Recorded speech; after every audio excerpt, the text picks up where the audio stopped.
everyone. Welcome back to another episode of Talking Tongue, the weekly quarantine show where I get to talk to my friends near and far to talk about the movies. We're back to the movies, everyone. We're going to talk about Marvel? Nope. You'd think so, but we're not. And it's weird because we have resident Marvel expert Taylor Fleming here to talk about a non-Marvel thing, even though something just came out. Taylor, how are you doing? I'm doing great. Let's just be clear. You gave me that title. That is not self-adorned. I'm not walking around here actuallying people on the streets unless I hear them say something, inaccurate, in which case I'll butt in immediately. Like the smallest difference. It's like, no, actually it's spelled Mjolnir, MLJ, whatever. Yeah, exactly. Oh, plebs. Oh my God. Well, no, we're not talking about comics, and I'm so excited. Are you? Because I feel like that's your whole No, I'm just kidding. I hate when people do that. I'll give you a pet peeve of mine. Someone, a close friend of mine, and a few other people, they have this perception of me that anytime a Marvel movie comes out, I just have this undying love for it in a way that I can't properly criticize a thing. So your fealty is too strong to the brand, and it's like you're clouded kind of deal. Yeah, and it really drives me nuts because I got that the other day when they're like, how'd you think of Eternals? And I gave my honest opinion about how I felt, which we'll talk about next week because that's my next episode for Talking Tongue. And they're like, wow, I'm just so used to you just loving everything Marvel. And I'm like, I just talked about shit about Thor Dark World earlier in this chat. It's probably because you're a corporate shill for Marvel, right? They pay you and you give them all glowing reviews, right? That's why you're wearing that Disney tracksuit. It looks great. Is that velour, did you say? It's a Disney Plus tracksuit for Disney Plus Day, actually. Is that a real thing? Well, Disney Plus Day is happening, but not. Yeah, what's that? I think that's a new thing that Disney's doing every November 12th. Which I remember because it's Laura and I's anniversary. Oh. And a lot of things are happening that day, including Shang-Chi being released, including Taylor Swift's Red album. Laura keeps telling me that, she's re-releasing it. And then... Oh, Taylor's version, because she has the rights back. That's right. Okay, your cool. version, in fact. Yeah, Fleming version. Actually, when she dropped her first thing, I changed my Twitter handle to Taylor Fleming, parentheses, Taylor's version. And nobody got it, and I changed it back. Yeah, I would have got it. Laura would have got it for sure. But yeah, Disney Plus Day.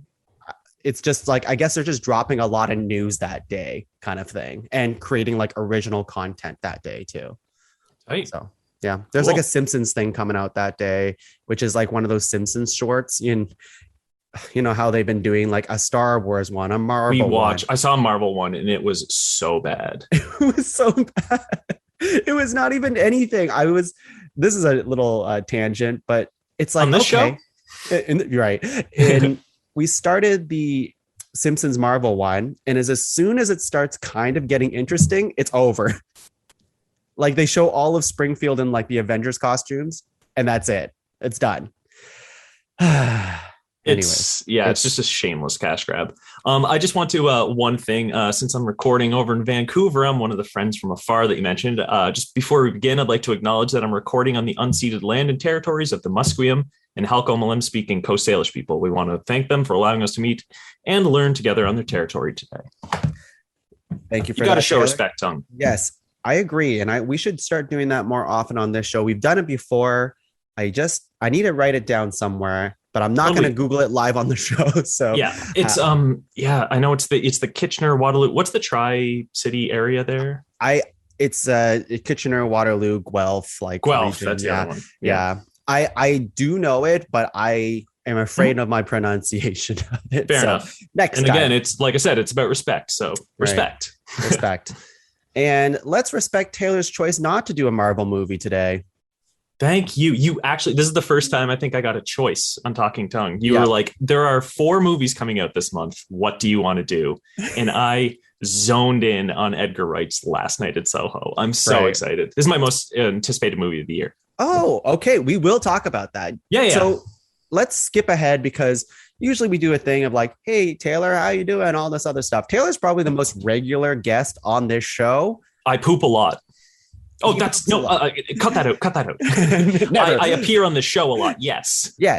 And if you want to know how he's doing, go look at those other episodes. Give those a listen. I watch a lot of TV. 40 episodes of Talking Tongue with Taylor, probably. Well, that's not, no, I'm on Ranked and like the other show that we did. Like, it's spread out. It's not just this. I let other people breathe. I try to. That's right. I literally, the Marvel movies, I was like, can you like let someone else talk? I want more perspectives. I ask you to come back, to be fair. And we didn't even do Marvel's What If. We showed restraint for that one. Mm-hmm. And all this, I'm laughing. I friggin' love coming on to talk about this stuff too. So I super appreciate it. It's always fun to, because usually, I don't know if you know this, if you're friends with Tuong and you enjoy anything, you can't talk about it with him because he will send you back the text, save it for the cast. That's right. So finally, I want you on the podcast. That's an honor to get a save it for the cast. Well, some people have been building for 3 years. Yeah. But if you ask my opinion and I don't say save it for the cast, I'm not actually friends with you. So. Oh, disrespectful. He's kidding. He's friends with all of the listeners. Every single one of you. Every single, let's say 6,000 of you. I'm modest. I'm rounding down, of course. I have no idea. Yes, of course. Okay, Taylor. Well, I do feel rude not asking how you are. Tell me what's new in your life before we get started here.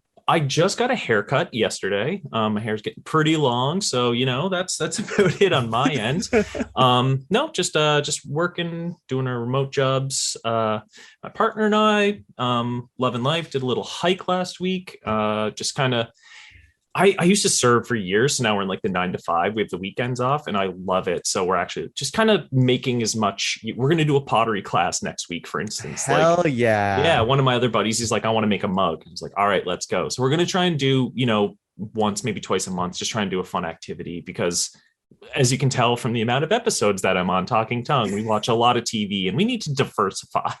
So, yeah, we did a hike last week, and then that's basically it. Other than that, we're just working and working out, doing those YouTube workouts, Yeah, just like not a lot. Come on, man. Don't put me on blast. Are you paying for YouTube Premium or whatever so you don't get the commercials during the workout? I used to subscribe to YouTube Red, but now I just give all my money to Jake and Logan Paul directly. Oh, great. Oh, what's his that fight tournament called that they do? Not fight tournament. Mortal Kombat. No, I don't know. Man, Thriller, you know what I'm talking about? With Jake Paul? I have no idea. Okay, I thought you were a big UFC guy, which I guess he's not really UFC. I guess we hung out with a friend who was very into UFC, and he was so into UFC, it leached into both of us, and we didn't even like it. It's like, Tongue, where did you get that tap out shirt? You're like, what? You looked down, like, where did this come from? What the heck? Why am I subscribed to Joe Rogan right now? Okay, let's go ahead and talk about the news of the week. Now, we are recording this on a Sunday, which we used to always do. But in the last, I'd say 8 episodes, we haven't. So for this week, we actually have a full week's worth of news. Some of it feels like ancient by now. The first one being Chris Pratt as Garfield. We won't even have to spend too long on this. But that literally Chris feels Pratt's had a big week. Was it a week? I just saw that one. What else has he been in? Well, just did you see his post that he put out with his wife? Oh yeah, and let's not talk about. So weird. And he said and then he did a reaction video to that, a response video, I should say, and that was even weirder. And yeah. I didn't see that. Let's talk about the Garfield thing instead. It makes no sense to me. Right. You know what? I was thinking about this, and it's such a. At least somebody was, because the execs didn't. Well, it's such an interesting thing because obviously Chris Pratt was very beloved in Parks and Rec. And I think his performance in that show was fantastic. It's part of the reason why I really like that show. And then he started getting bigger roles, i.e. Guardians of the Galaxy, which is kind of what made him kind of really big and noticeable for Hollywood. A-list. And then everyone's like, well, let's get this, make him hot, make him the hot guy, which I think is Hollywood's biggest mistake because he was always the fun guy, at least on Parks and Rec, which is why he was more of an everyman. Yeah. And then it's oh yeah, no, he's super handsome. Yeah. Which, Guardians played into that a little bit, but he was still kind of a goof. He plays the goof character really well, which is why I think his voice acting in the Lego movie as Emmett was very, very good. But ever since then, it's kind of been like a whatever type of trajectory for him. And even though I liked his voice as Emmett the goofball, I just don't see it as, you know, the scruffy, gruffy Garfield, like I hate Mondays kind of voice, you know? Yeah, like Oscar the Grouch essentially is an orange cat. I don't know. I really don't have much to say on it, but I just don't see it. Like you said, like those roles, it's like even Andy Dwyer, who's like a schlubby, lazy guy, he's an excitable schlub. Right. And he's always happy. He like, honestly, he's more in line for like to voice Odie, who doesn't even have a voice. But you know what I mean? Like his character, Andy Dwyer, is more similar to Odie than Garfield for me. He just doesn't, and they keep casting him in all these animated things. Like he did Onward and he did the Lego movies, like you mentioned. And his role in Onward fit him though. Like, but is his voice like it? There's nothing unique about it. Like throw in John H. Benjamin, like from Bob's Burgers or Archer, or like Danny DeVito, or like just someone who, or like John Goodman. I don't care. Someone who sounds like they're genuinely annoyed to be there. And like, I don't know. I just don't. Yeah. What if it's a new Garfield where he doesn't hate Mondays and he loves Mondays? Then that would fit. Garfield Origins. The origin story of why he loves Mondays or hates Mondays. Anyways, maybe actually that could be it. Maybe it starts with him as a kitten and that's why he's like so plucky, and then like he becomes like Garfield. I hate that we're manifesting this. Let's move on. It's gross. Okay, the next thing that I have here is, I'm only mainly saying this because we definitely talked about this on Talking Tongue in the past, but I forgot it was even a thing. Netflix's gaming service now available in the US. I just forgot that they made games. So a similar thing to like Stadia? It's supposed to be, from what I'm reading, skimming, I should say, is that it only works on like tablet devices and you have to play it on a touch screen, and it's supposed to be like mobile like games. And it's included in your Netflix subscription, and they're trying to go for whatever mobile gaming is on Netflix. Cool. So why? You know, here you go. Like play a game while you're watching our movies and shows. Basically, it's just more eyes on screens, I guess, right? I guess so. It's just, I don't really think about, is it like on branded Netflix content? Is there like a Queen's Gambit? Like, okay. Yeah, the Stranger Things 3 game, which I think was like a beat 'em up game. It did terrible. Yeah. Anyways, Netflix gaming is coming, y'all. If be excited or don't, it doesn't matter to me. Yeah, I've never been a mobile gamer. There was a time, I think. Like, you know, when like smartphone games was like the thing for a long time. Yeah, I like mean, it Snake. still is. Well, yes, you're right. The original Snake on those like really old Nokia phones. Yeah, that was the peak. Maybe Brick Breaker on my BlackBerry. Well, that's some good alliteration there. Yeah. Say it again. Brick Breaker on my BlackBerry. I couldn't even say the first word. Brick. On Talking Tongue with Taylor and Tongue.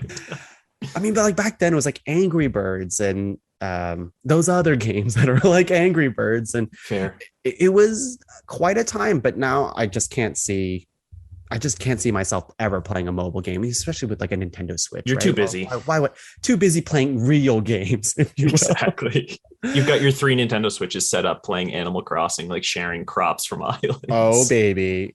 Now that's a new story of the week. The Animal Crossing update has happened, everyone, and now we'll move on because Taylor doesn't play. What's included in the update? Oh my God, I can't. Because I can see the smile on your face. I'm not taking that away from you, Taylor. I can't. I literally can't tell you all the new things because there's so much. It's kind of like all of the things that we wanted. It's like one new rake, but it's all new the things colors that Animal Crossing fans wanted in one update. Now, granted, they have already said there's no more major updates for this game, which is crazy because when they originally talked about this game, they're like, we have updates for years. So instead of spacing it out for years, they just kind of gave it to all of us in one go. So it's kind of like this is amazing. And then also like it's kind of a bummer. There's no more after this. So yeah, I guess they just decided against doing it piecemeal, and it's probably better headlines if they just drop it all at once. I don't know. People back playing, right? Because it's Nintendo's all about their money. So if they're very rare for a corporation. Yeah. There should be more like Meta, you know? Uh, God, I won't. don't use. I already got you started. I said I won't get you started. I already did. But yeah, it's a at this end of the day with Nintendo's like Animal Crossing, they've already moved on. They're like, yes, this made us a ton of money. It's the second most selling game for the Nintendo or for Nintendo in general. So, but it's not making them any additional money if they keep making free content for it. So, like, why, right? That's the business mindset. Let's talk about a different game that I have to bring up because I also forgot this was a thing. Do you remember Pokemon Go? Mm-hmm. Did you know that they made a shit ton of other games like Pokemon Go, including a Minecraft one, including this one, Harry Potter Wizards Unite? No, I didn't know that, but like I'm not surprised at all because Pokemon Go is like a worldwide phenomenon. So of course you're gonna have imitators. Well, it's actually, I'm pretty sure it was Niantic, the people who made Pokemon Go. They kept trying to make other ones. Oh, the same people. The same people. And I think a common complaint to Pokemon Go, back when I played it anyways, was that Pokemon. It's too easy. It's like there's nothing to it. It's a really mindless game. Mm-hmm. So you got this huge property, Harry Potter, and then they tried to like make it more of a game, but nobody wanted to play it. So obviously they're shutting it down. I guess my question to you is like, is there another property out there that could be like a Pokemon Go? That's a good question. I don't know off the top of my head, nothing in particular, but like I'm kind of leaning towards maybe finding a cool sci-fi property because just since, by nature of the game, everybody's using a tablet or a smartphone or everything, you're looking through a screen. So why not throw in like, make it look like a little like heads up display or something, you know what I mean? Kind of lean into that where it's, or, do you know what'd be cool? Cause I'm a horror guy, kind of like a Ghostbusters if you wanted to go branded like that, but like you're going around finding different, like, oh, look, there's like Spring Heel Jack, when you go to New Jersey and you go and you hunt like local kind of like, okay. I love the idea of augmented reality. It hasn't fully got to like where it can be in my mind, right. As a not programmer, just a dreamer. But yeah, something like that I think would be cool, kind of incorporate. Yeah, I always lean towards horror. Like same with VR. Like VR, it's tricky, but like imagine a horror movie in VR. That would be, oh my God, I would shit myself. Right? But like what a good function of the stuff. So I don't know, something like that. Immediately I went to horror. Surprise. But sci-fi or horror probably. I like this idea of VR for these types of games, maybe in the future and stuff for sure. Like I was just thinking about like a Resident Evil game in VR and that already exists. And I was playing one of the newer ones just on my big screen, not in VR. And it scared me so much that I stopped playing it altogether. And I can't even imagine like, what was it? It was just scary. It was just so creepy. Like I couldn't do it. It was fair enough. It just fucked me up. So I'm just like, I can't do it. I'm not brave enough. Yeah. And then this game also supports VR. So imagine like just turning your head and seeing like a giant ass zombie thing. Like I would love that so much. Just to get the full body goosebumps. Yeah. Like the true immersion would be a blast.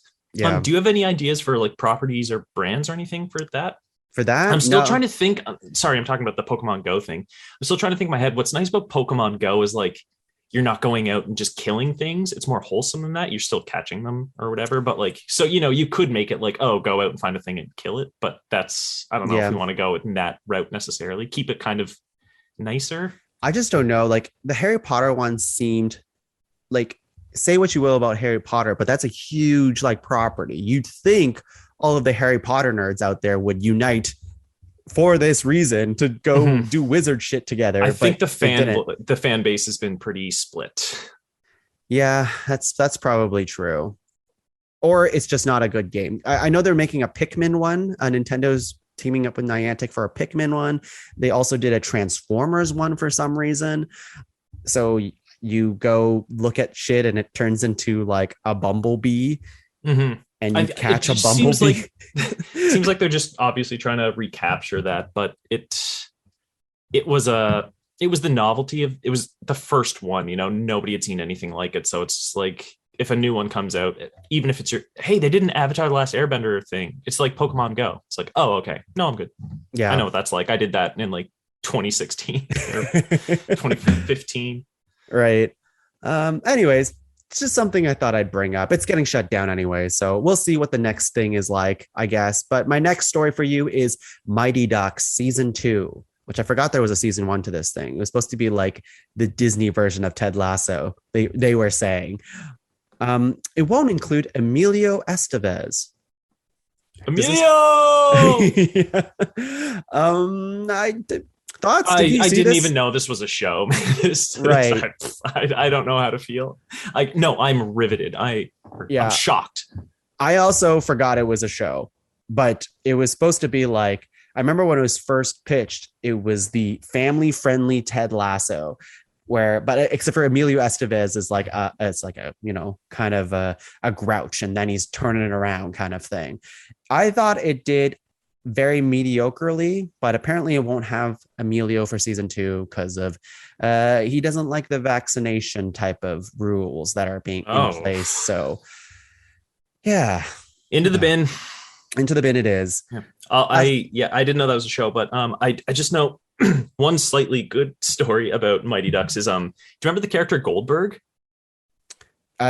Yes. He was the goalie. He was the bigger guy. But yes. He had a lot of trouble with like addiction and stuff. And those photos are going around a couple of years ago of him just like really hard up. But the past year, Sean Weiss, the actor, he's put out some new photos. He looks incredible. He's got like a new set of teeth. He's put on a bunch of weight. He looks incredible. And like, just so happy for him. So whenever I think of Mighty Ducks, like I love Goldberg, and he's doing well. So I'm happy for him. Quack, quack, quack. My last news story is going to bleed right into our movie of the week, which is Edgar Wright has already written a Baby Driver 2 script. I would prefer to see something else. Yeah. Yep. Did you like Baby Driver? I did. It was enjoyable, but honestly, of all of his movies, it's probably the bottom for me. Really? Yeah.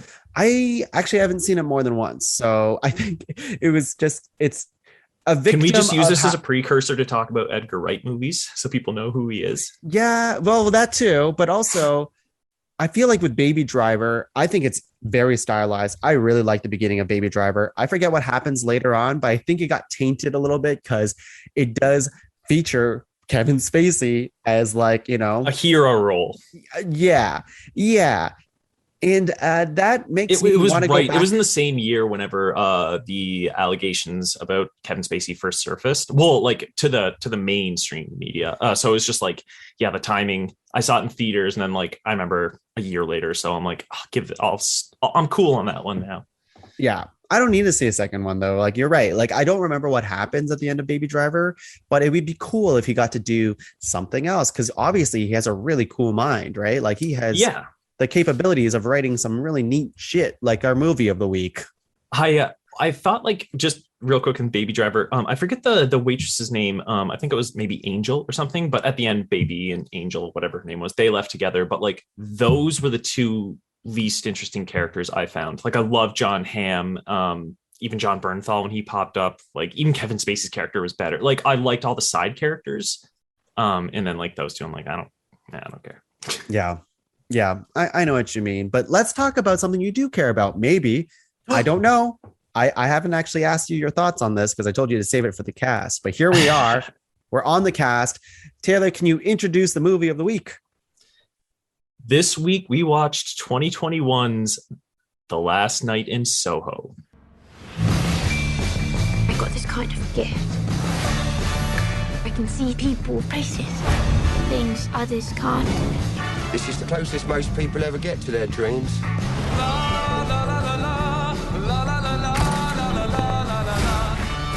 They're not just dreams. Jack, I don't want to do this. You think you can just walk away? They really happened. What did you see? Ooh, Edgar Wright.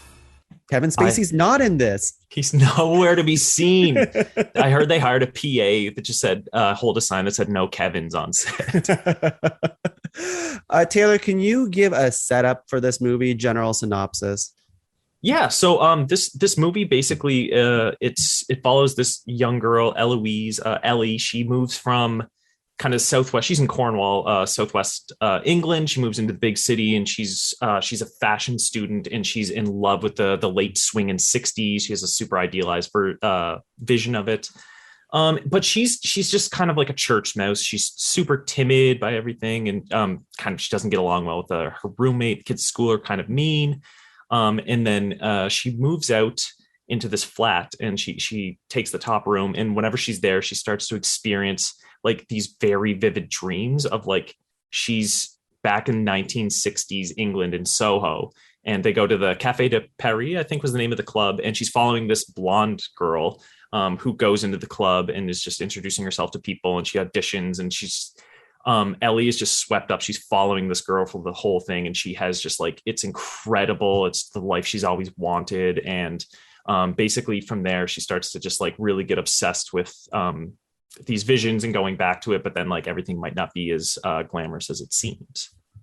Yeah, good setup. And I think another thing, I think a key thing as well is that her family, including her, have a history of seeing things that other people can't. So like Eloise can see reflections of her mother, for example, like in the mirror and stuff like that, which I think contribute to her whole, let's say, ability to go see stuff in this room at nighttime, perhaps. Yeah. And that's the thing. So the movie's kind of a psychological thriller horror, and they do kind of play with that. Since she has a family with a history of mental illness, it's like, are these visions she's seeing real, or is it in her head? Because like you said, we saw that at the beginning, and it turns out her mother also suffered from these visions and killed herself because she couldn't handle it. So yeah, we're just kind of following Ellie with like, we're watching out, not sure what's going to happen and not sure what's real or not.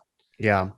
We have some big actors in this one, I think. I mean, Anya Taylor-Joy, I think, is like kind of, she's really growing more and more every year, I feel like, right? Like she's definitely coming up more than I've ever seen her before. Oh, totally. Since a couple of years, like basically The Witch, for me anyway, put her on the map. And since then, she's just been like putting out hit after hit. And I mean, The Queen's Gambit, that was one of the most watched things ever on Netflix. So and then X-Men movie, of course. Was it what's it called? New Mutants. She's in that, right? Yeah, I blanked. I didn't see that one, so I was like, what? I didn't see it either. I heard it's terrible. Yeah, but the star of the movie, Thomasin McKenzie, who's like she's so good. If you've ever listened to like the ranked episodes where we do the top movies, she's been in multiple movies I've pitched for my favorites of the year, but Leave No Trace. She was in that when she was much younger, and she was incredible. It's the first time I saw her, and I was like, yo, this is somebody to watch. And damn it, she kills it. She's incredible. More notably, I should say because it won Academy Awards and stuff, Jojo Rabbit, for the people who want to like put a face. It's the sister character, the Jewish girl in the wall Jojo's mother, Scarlett Johansson, was hiding from the Nazis. Yeah. She is very, very good. Like they're all really good in this movie, except for like, I would say Matt Smith could probably be interchangeable with anybody in this movie. Ooh, see, Matt Smith really worked for me. Like, so Matt Smith is one of the doctors, from Doctor Who. So that's where people most notably know him from, I guess. But like I don't know, he doesn't really have eyebrows. His face never worked for me. He's kind of got, I don't know. But like in this movie, whenever we first go to the Café de Paris and we're following Sandy, Anya Taylor-Joy's character, she goes right up to he's kind of like not a maitre d', but he's the manager of the club, and it's Matt Smith, and he's like a teddy boy. He's got the suit on, and he's just like, they start to dance, and I was like, Tuong, I was on it. Worked for me. I was like, oh, I finally got what people see in Matt Smith. Like when they were dancing, I was like, buddy, like you can get it. And then maybe it's because I've seen him in so many random trailers making the same face. So last night in Soho, he was in the House of the Dragon Game of Thrones trailer. He was in the Morbius trailer making the same He's in Morbius too? Yeah. I didn't watch any of the trailers. Well, he's in it. He's making the same face. But to be fair, Tuong, that is his face. So go easy on it. It's kind of like a mean mug face, but it works in this because that's kind of his character at the same time. Yeah, right? He's so charming and sweet at the beginning, and he basically tells Sandy that he'll help her get to the top, all of her dreams will come true, but then he just turns out to be a complete asshole, and that turn he plays the sinister so well. I don't think that's a spoiler either because it's in the trailer for that kind of thing. So let's start with, before we get into spoilers, what else did you, oh, sorry, I forgot to mention also, we have like Diana Rigg. I assume that's one Dame of her Diana Rigg. Yeah, it's like one of her last roles. Yeah, she passed away last year.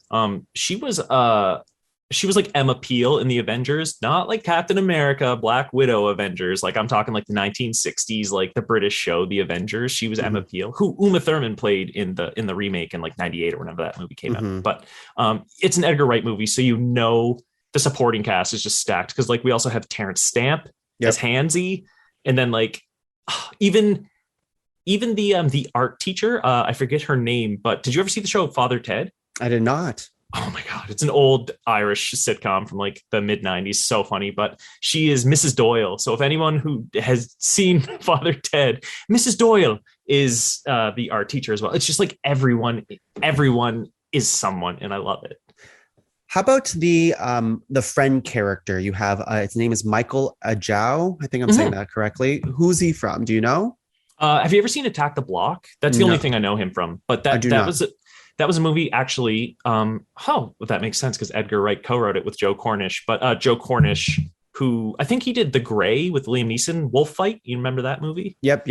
I think it was that director. But it's basically, that's the movie that put John Boyega on the map. That he led that movie, and it's basically an alien invasion, but it attacks the hood, like basically their apartment complex in England. So like all these little like 15-year-old, quote unquote street toughs, they're not as tough as they think, kind of deal. A lot of false bravado. They're just put to the test, so they're running away, like fighting these monsters and shit. And that's the only thing I know him from. Is that a comedy? Yeah, it's an action comedy horror sci-fi. That sounds fun. It's really good. 2015. Yeah, really good. Cool. All right, let's start with, did you like this film? I loved it. I thought it was great. It's not my favorite Edgar Wright movie, but that bar is impossibly high. But like, we had a blast with it. Much like the same feeling after I saw Scott Pilgrim versus the World. I came out of it and I was like, I've never seen a movie like that. I don't know if I ever will again. I've seen like Midnight in Paris with like Woody Allen's movie where Owen Wilson goes back in time at night and goes to whatever. But like, this was just it's just like a loving homage to like the 60s like dramas and 70s like Italian like Gaio horror movies, and just like it's Edgar Wright. He's like a Quentin Tarantino. He's going to take all the things they love, put it in a pot, stir it up, and give you something like wholly original, which is impressive. Yeah, the sets and the costumes really help play into this, and just like he has such a good eye for direction, Edgar Wright, because it always feels so unique and different than like other filmmakers. He's one of those filmmakers that you like look at and he has like a specific type of style or energy to it. Kind of like an auteur, right? Yeah, kind of like a Wes Anderson, where you look at a thing, you're like, that's a Wes Anderson thing. Yep. Edgar Wright has a similar type of like thing to it, but it always feels very different. Right. It's almost like a very kinetic form of like movement. His cameras are always moving. His edits, that's kind of the Edgar Wright thing for me, is like they'll like whip pan into something else, or like there's always movement and stuff, and it's always going somewhere, and like weird cuts sometimes. Like one character will be like in one scene and then like they'll respond and they're in a different scene and you're like, wait, what? Okay, cool. Right. Yeah. And I think they use Anya Taylor-Joy very well in this movie. She's supposed to be like very confident, pretty blonde type of like gonna make it in Soho type of girl. And then like she has that look of someone who's trying to make it back in the day, and they really play into that. And she's so talented. I don't know if you can do this, but if you could put a music drop of her singing downtown.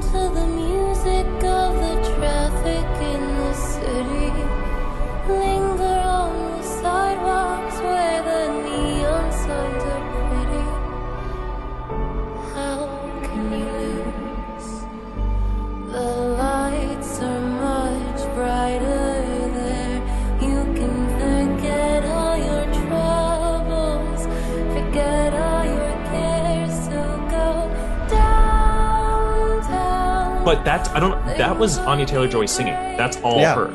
And like she is so talented. There's a scene where she does an audition for what's his name? Matt Smith and just some other gross old man. But she sings downtown and she does an a cappella version of it. And it is just like, I was on the edge of my seat, just like completely enraptured.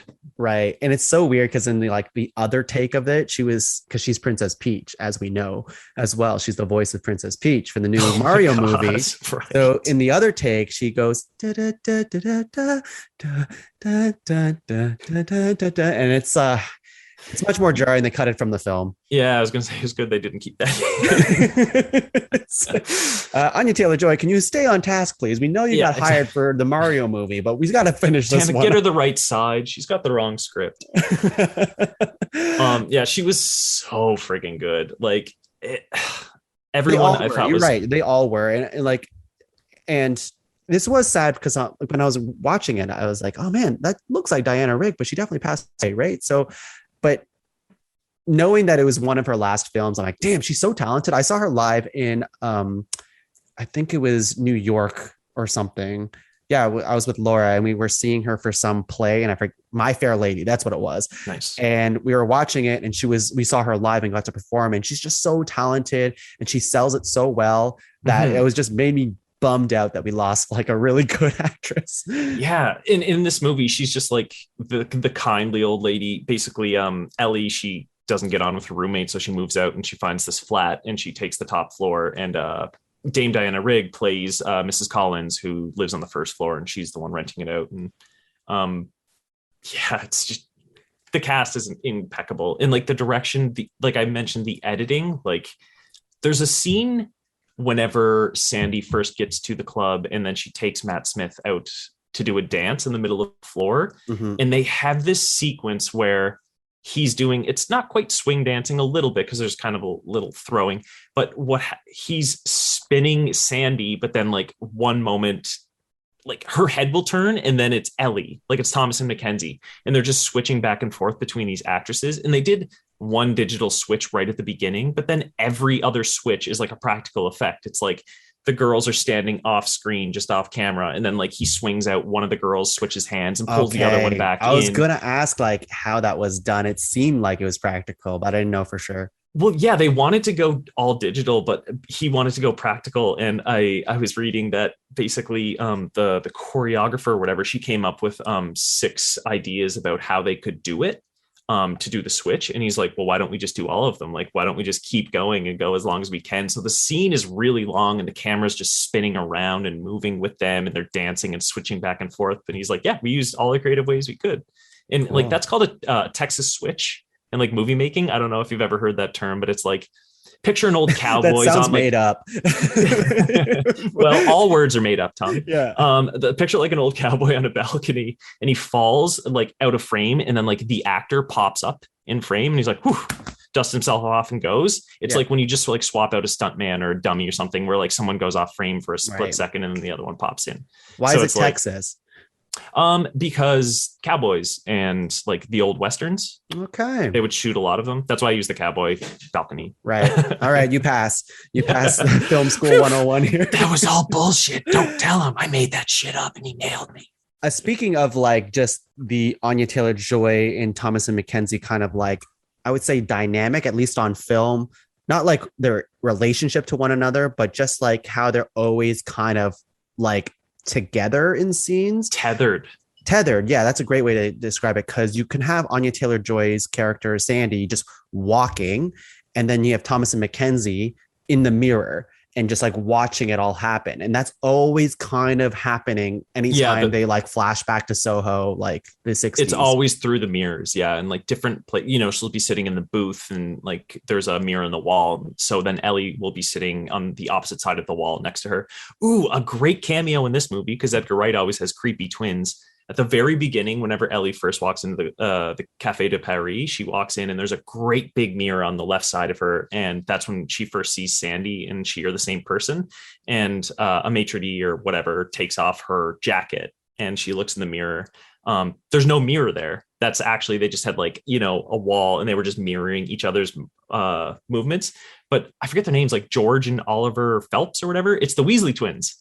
Oh, what? Yeah, really? From Harry Potter. Those two twins are the guys that take off, because you need twins to do it, right? There's no mirror.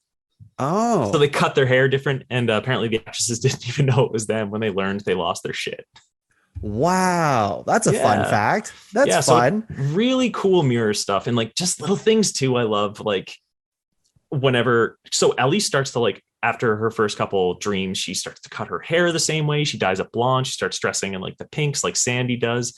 But even when they're at the club, it's just Sandy's sitting there talking to someone, and her posture is so straight and correct. And you just see Ellie like in the mirror again, but then you just see her kind of like put her shoulders back a little bit, and she starts to stand the same way that Sandy does. It's just those little things. It's like, oh, she's becoming this person. Yeah, because she appreciates her so much, right? Because you're right, she's like timid, she just can't stand up for herself, kind of thing. And when she sees this like blonde, confident woman who wants, and like she's gonna fight for what she wants and stuff like that, she wants to become that. And then the movie starts to go like kind of off, right? Like it right, definitely changes. Yeah, people often have that kind of idealized vision of the past, like, oh, I wish, like I've had friends was like, oh, I wish I was born in the 1970s or whatever, like that be a better time for me, I like the music, I like the da.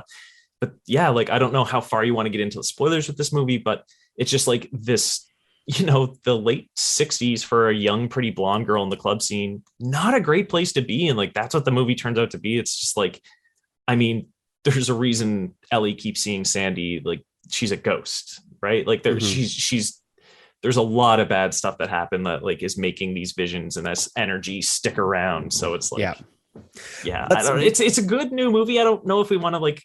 We will get into it in just a second, I think. Okay. But before we get into that, before I forget, because it's such a huge part of this movie, and you mentioned a little bit was the music. When you talked about how Anya Taylor-Joy sings downtown, but just the music in general, the whole score of the movie, it's like when I saw like an Instagram, I think it was because they were spying on me, really, because they started advertising me the vinyl, and I'm like, I don't even have a vinyl record player. Like, I don't. Now I gotta get one. What I was looking at that, I'm like, that'd be a great vinyl because the music in this is nuts. I was listening to the playlist on Spotify before we started. Actually, yeah, it's so good. It's fantastic. I don't know what else to say. It just fits the movie so well, and like kind of like pictures or like really just fills out the movie and gives it its personality. Because it also tricks you too, because at the start you're like, this is fun, I want to be there, and then it just keeps going, and then it's like, oh yeah, the things like aren't all they're cracked up to be, and it's kind of like, oh shit, okay, yeah, I could see how Ellie would be seduced by this, right? And because that's the thing, she's not jealous that Sandy is there with Matt Smith or whatever. It's like you could tell like she wants to be Sandy. She doesn't want like her thing, she just wants to be that. Yeah, which is why she kept like wanting to go back to bed so she can like live the life through Sandy, right? Yeah, like her super sweet classmate John, who's like so cute and is clearly he is a great character too. All he says in the movie is, can I help you? I can listen to you. Like just take notes. But like he's like, oh, do you want to go out? A bunch of us are meeting together, and she's just like, no, I've got plans, and is going to bed at 8 o'clock so she can go to this other world. Right. So it's kind of like a drug in a way. Yeah. And so when we like get further into the movie, not only does the plot start to get more dark, but the music starts to get more intense. And like I could feel it in my heart too as the movie starts to go on. Like you get more horror elements, obviously, through the movie, because this movie is pitched as, I think, like a thriller horror in a way. Yeah. And then the music starts to get more intense, and I'm just like, oh my God, like it really gets you sometimes in this movie. Yeah, there are a couple of like breathless, like there were a couple moments that I'm not going to spoil, but like literally after it was finished, the scene, I was like, oh, I didn't even realize I wasn't like, I was just, holding my breath. And as it gets more horror, like the colors and stuff, like so the Gaio, the bright like blues and reds. I mean, her flat is right beside a neon sign that just flashes blue and red back and forth. So like just everything. And then you get into like these wild like purples and greens, and everything's so vivid, and like it gives you an uneasy feeling, and like it's just disorienting when it's supposed to be. And admittedly, the third act does get a little heavy. Like I don't think the story isn't the best, but I think just the whole movie, like its spell won me over. I loved it. Yeah, I agree. And let's start getting into like spoiler territory now. So warning, go watch this movie though. Seriously, it's really good. But there is stuff about the story that definitely like doesn't completely land for me, I guess. And if we're going to get really into it, I think a huge part of this movie is introducing this idea that you brought up before of like living in the 60s as like a hot blonde girl trying to make it, and a talented singer, performer is not what it's cracked up to be. So you have, because nobody like, sees her as those things. They only see her as the first two things, a hot Exactly. and blonde girl, like you said. And I bring that up because it's a key factor of this movie, which is kind of bringing in the fact that there was a lot of bad men taking advantage of women like Sandy for sexual purposes. And if you sleep with these men or give them favors or whatever, then you'll move up in the showbiz, right? And that's like a pretty key thing in this movie, is you see a lot of like ghosts of the men, of like terrible people, right? Mm-hmm. And we actually they start to haunt Ellie. And you see that throughout the movie, like as it starts getting into like the third act, even halfway through the movie, you start seeing like the images of these ghosts and stuff like that. They're following her out of just the dreams. And I think, which is a big distinction, I think, because like it's like crossing over. Because even one thing, early on is when in one of her visions, her dreams, she's making out with Matt Smith, and then the next day somebody points out that she's got a hickey. So it's just one of those things. It's like, that's when you're like, wait a minute, this isn't just in her head. Yeah. So, but now these guys are also like out of the dreams, or she can see them, but. Yeah, it is interesting. Yeah.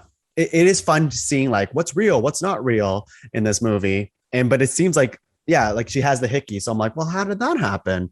Because it is real. Yeah, exactly. And you see these ghosts throughout the movie. And I think at the beginning, it's much more effective than towards the end. I think that's how I felt about it, because they really used it very well, where they're kind of teasing it out and giving spurts of it sparingly at the beginning. And then it's like an army of them at the end, basically. Also, can you describe what they look like? I don't know. I'm not sure how you would describe that. They look like clay-faced men, but they're ghostly, right? Like, yeah, they all have the same, like all different body shapes, but they're all in like brown or black pants, like a muscle shirt underneath, and like suspenders. But their faces, they don't have like features. There's no eye sockets or nose or mouth. It's just kind of this faceless thing, which you find out later. It's like that was, that's what she had to do. Basically, she disassociated. She got addicted to drugs just to get through it. It's very heavy stuff here, but like that's why all the ghosts are faceless, because she's like, I blocked out all their faces so I could like. Yeah, it really gets into that stuff. It's heavy. Yeah. Definite trigger warning, but it's good. And I thought, the message, I was a bit worried at one point where I thought like the ghosts were like, help us. And I was like, oh no. But then Ellie's like, no, you guys are gross, I'm not helping you. So it's like, okay, yeah, they do go into that.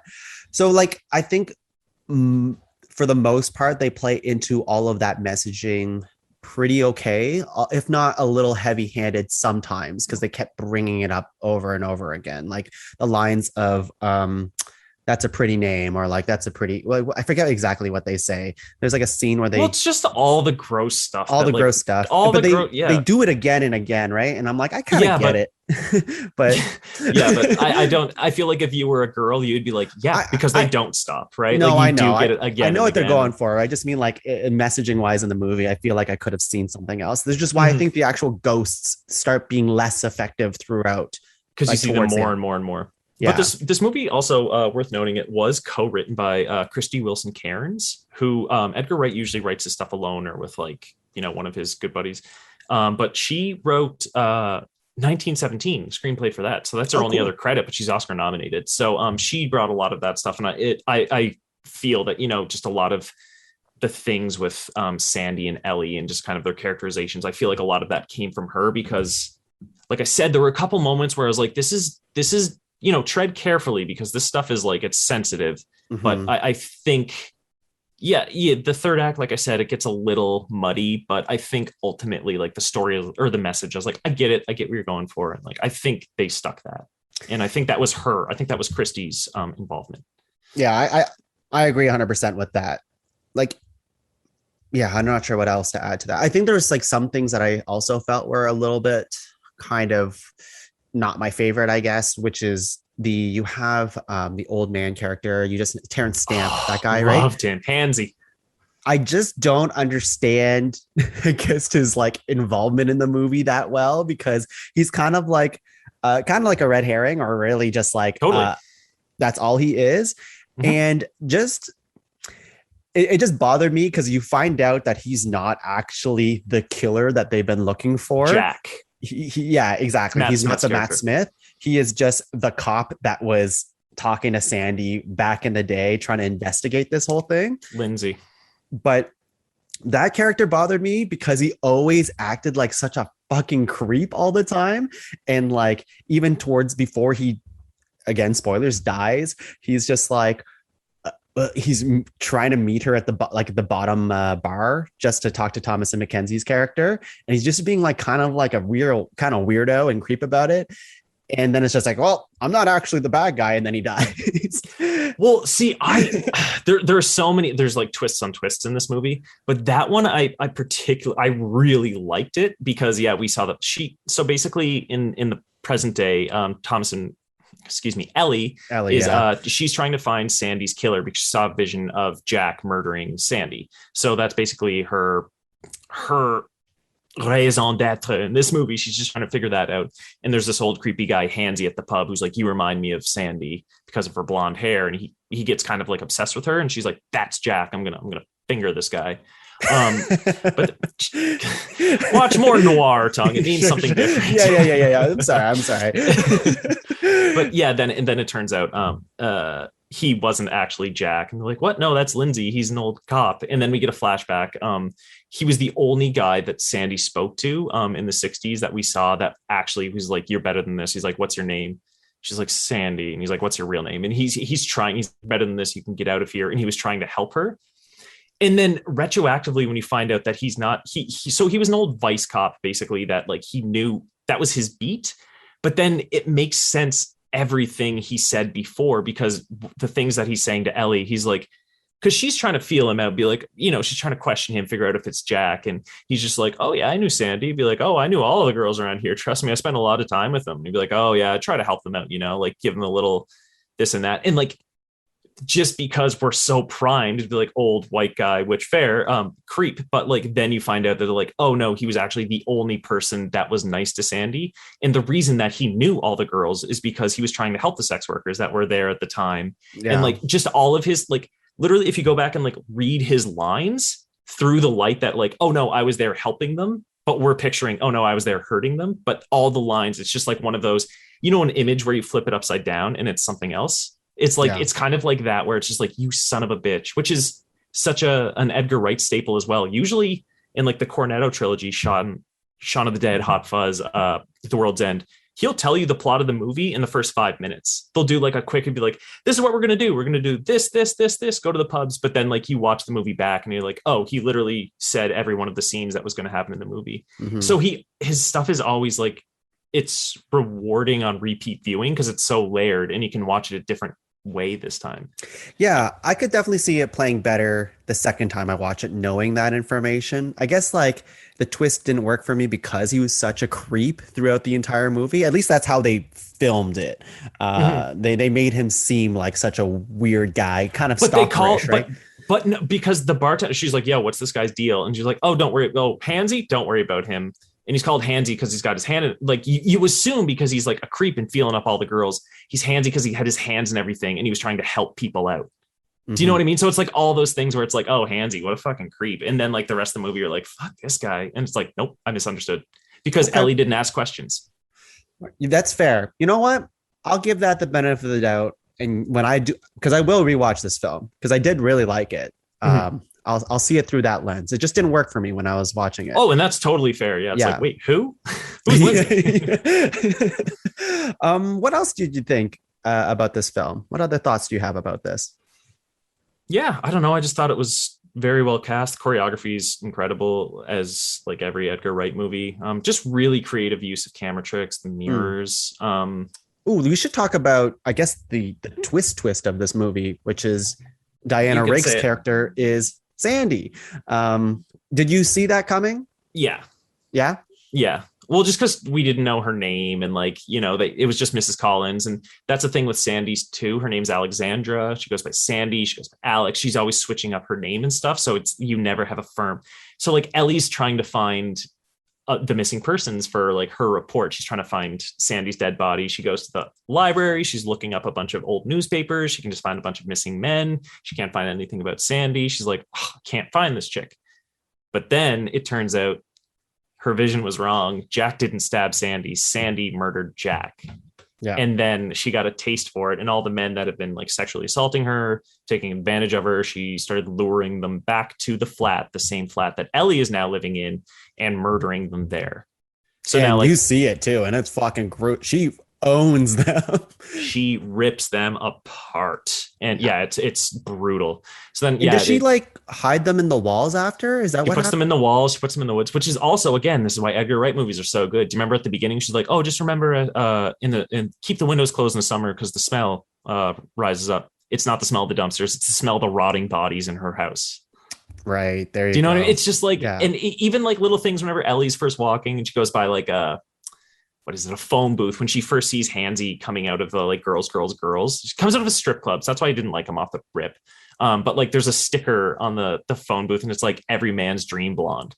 And it's like, oh, well, I wonder what that's going to. And then that night she goes home, like right after she goes home, has a dream. And then we see Sandy and it's just like, you son of a bitch. He telegraphs it all, but you don't even see it coming. I didn't even see that. That's great. That's awesome. I love those little Easter eggs that you wouldn't see unless you like looked into it. Mm-hmm. It's cool. I want to watch it again. Yeah, me too. Even though you're right, like the third act doesn't really completely land. Too many ghosts for me. Honestly, it really was. It really just was. They just stayed for too long. They were much more effective as like the thing that was chasing them really quickly. But once you see them for like, I think like a good minute, like straight, you're like, okay. Yeah, it kind of loses it. But yeah, friggin' Mrs. Collins was so good. She just gets all stabby. She's coming after Ellie because she's trying to like, expose her. And it's just really, that's the moment where like we turn, it turns out that the sweet old lady is actually the bad guy. And then that's when the ghosts are like, to Ellie, help us. And they give her the phone to call the police. And I was just like, whoa. Like, so the story is like woman bad, like help these guys. But then Ellie's like on the bed and she's just like, no, I'm not going to help you. Yeah. Which I really liked. And I was like, okay, because in a different movie, it would have done that. I feel like in a lesser movie. They would have shook the ghost's hands and the ghost would have been freed or something stupid. Exactly. No, but then basically full spoilers here for the warning. Mrs. Collins comes in and she sees all the ghosts and Ellie. The house is on fire at this point because of a scuffle. And then the ghost Jack walks up, slaps Mrs. Collins, Alexandra, old Sandy, across the face. Mrs. Collins tries to kill herself. Ellie stops her. She's like, no, she doesn't want her to die. But then she just sits down in her house and goes down with all the ghosts. Yeah. But there's kind of like, let's say a happy ending. Maybe. I loved it. Right. You see Sandy's character in the mirror as like Eloise. Sometime later. Yeah. Eloise is now like an established, fashion designer. And I guess the spirit of Sandy is with her now too. And there's kind of like a mutual, like, we went through that together. I did really like the ending. Yeah. Cause it's like, obviously her fashion line is inspired by this 60s Soho vibe. She made it modern in her own, I guess, but excuse me. I thought it was really cool because at the very end when we see her, Sandy or Ellie, oh my gosh, Ellie's hair is now brown, so she's dyed it brown. And it's like, okay, she's off the Sandy kick, like she's not trying to, she's like trying to be herself. And then she walks by a mirror and you see your mother in the mirror, and her mother has brown hair, and I was like, okay, it's like still like be your own woman, don't just copy your mom's hair exactly. Have you learned nothing, Ellie? But no, you see her, and I was like, oh, that's nice. And then she talks to her friends, and she turns around to see her mom in the mirror, and it's Sandy standing in the mirror. She does that little like wink and kiss that she does through the mirror. The wink kiss, or like there's a lot of that pointing to the mirror thing that like, because she does the wink, and then you think it's kind of one of those like, uh-oh, she's still there. But then Ellie walks up to the mirror and they both tap each other's fingers and it's over. So it's like she's living with the demon. You know what I mean? It's like, it's part of her. It's just kind of cool. And it's like, oh, it's copacetic. Like her mom's there, she's there, but like we're moving forward, moving past it. Yeah, exactly. And like, that I have nothing else to add to that, I guess. There was there's a lot of stuff that happens in the middle of the film before we wrap things up that I want to shout out too. There's a lot of good tension when Ellie starts losing her mind a little bit with like all the ghosts and stuff, which is like they start playing into these scenes kind of like back to back to back. You see it in like when she's getting she's running down the street, or she's in the library trying to research a thing, and like she starts to kind of lose it, and you can see it in like her face, and her mascara is coming down, and like she doesn't look that was a Halloween costume. That was a Halloween costume. Was it? What? Yeah, remember they put on face paint? Her and John or Jack, whatever his name is, they put on the face paint and went to the. Oh, right. Well, she looked like a scared panda. Right. And she almost stabs one of like her like classmates Jocasta, right in the head. Roommate. Yeah.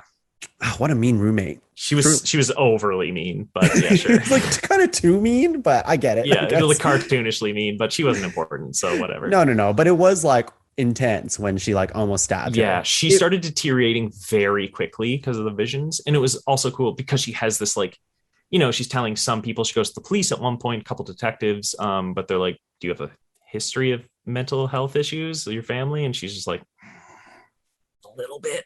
So it's like, you know, what the people are like, oh, she's crazy. But it's like, I love movies that play with paranoia versus like. Right.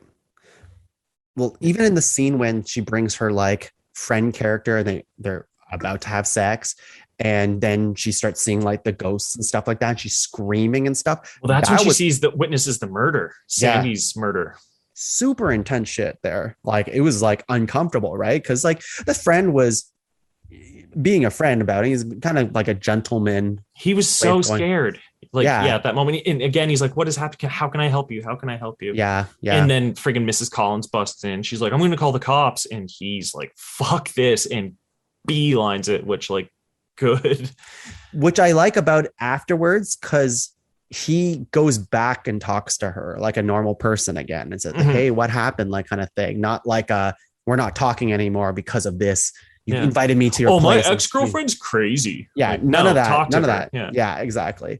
All right. Well, that's it about Last Night in Soho, unless you have any final thoughts about this.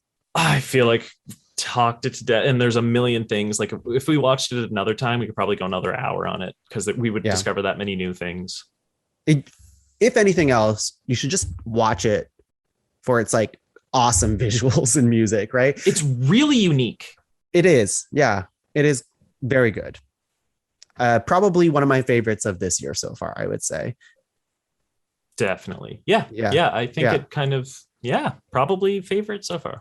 I'm not sure. I'm not exactly sure, but it just felt different because it felt like an indie movie, you know? Like I did see it on like a big screen, but I could see it at like screening at like a local theater. It has that kind of vibe to it. It's for true movie fanatics, if you will. Yeah, but I mean, Edgar Wright, his, like we said, he's just jam-packed so many, like that's a thing to your point about true movie fanatics. It's like, you know, he'll do like someone will play a music cue on a piano and you're like, that's a reference to blah, blah, blah, blah, blah. You know, it does reward us nerds. So that's why we love him. Yeah, exactly. Well, Taylor, thanks again for being on another Marvel-packed episode of Talking Tongue. Woo! I can't wait until I see Anya Taylor-Joy in the Eternals 2. Maybe. Eternaler. Too eternally. No, I got nothing. Do you have anything to plug for the people at home? Oh God, no, I really don't. Is there anything you're watching? You watch a lot of TV. Not that much lately. Wow. I don't know. I've been catching up on Saga. You know what? I'm 5 issues away from catching up. Saga, written by Brian K. Vaughan, art by Fiona Staples. But it's just like an epic adventure fantasy sci-fi story. It's one of the best comics ever written. Have you read it? Oh yeah, except I'm so like it's still on hiatus, right? Yes, but it's coming back in January 2022, so that's why I'm now because I stopped reading because I knew it went on hiatus. So I was like, I'm gonna wait, but now it's coming back. So I've just the past week I've been reading Saga, and like I've been literally instead of watching a movie, I read that because it feels like a movie. It feels like a blockbuster, but like great characters. Maybe I'll reread that. It reminds me of when I read all of Invincible Like it was like a good 2-month stretch where I'm just like, oh, I can't wait to watch my TV for the night, which is just on my iPad, just swiping through. Hell yeah. It was awesome. And you remember, I find comics are good whenever you're like, what did I see that in? Because your memory of it is like, it plays in motion. Do you know what I mean? You'd be like, yeah, I saw that. And be like, no, you read that. You looked at it. Oh man, that's awesome. I love Saga. And that's really cool that it's coming back. Another one, Brian K. Vaughan also did Paper Girls. I think that's like 35 issues. Fantastic. If you like a kind of a Stranger Things, like kids on bikes riding around neighborhoods, that's my favorite genre. It's one of those, but then it goes absolutely like batshit insane, and it's really good. It's just like 4 like 14-year-old, 13-year-old girls that have paper routes and get in way over their heads with sci-fi reality craziness, and it's a blast. Take a small tangent right here. Are you excited for a Stranger Things season 4? Because they just announced that. I just saw the trailer this morning for the new one. It's like 11. She's talking. She's sending a note to Mike. And honestly, I liked it. It didn't show any of the like, the Demogorgon shit or like the big goopster in the sky. Yeah. Are they supposed to be kids anymore? I hope not. If they're trying to play it like they're still like super young, I'm like, I don't think that'll work because Finn Wolfhard is like very tall now. They're all, it was shocking in the trailer. But the original, because I used the Bible for that. I was doing a show Bible and I used the Stranger Things one for that. The original pitch was season 2 was supposed to take place 10 years later and they're going to recast everybody. But it was such a big hit with the kids. They're like, all right, let's keep this train going. So who knows how old they're supposed to be, because they should be in their 40s now. Okay. All right. Well, I guess I'm excited. I'm excited that this is the last season of Stranger Things. I didn't even know that. I'm excited. Yeah.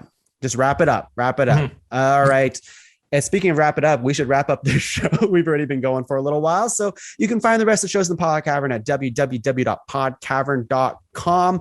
I'm sure you'll see Taylor back in the Pod Cavern real soon. But maybe for Hawkeye. Hey, I'm excited for that. That's in a few weeks. It's a Christmas thing. It's smart. Marvel's going to get those residuals. You can watch that shit annually. Probably will be more excited about that than What If. So, hey, since we never talked about the What If stuff, we don't have to get into here. Just tell me, did you like it or did you think it was whatever? I thought it was good. I thought it was fun. Works as a show. Yeah. Excited to see where they go season 2. Yeah, same here. Okay, Taylor, let's wrap it up. What's your world famous catchphrase? It was like that when I got here. Okay, bye everyone. Bye. Love you.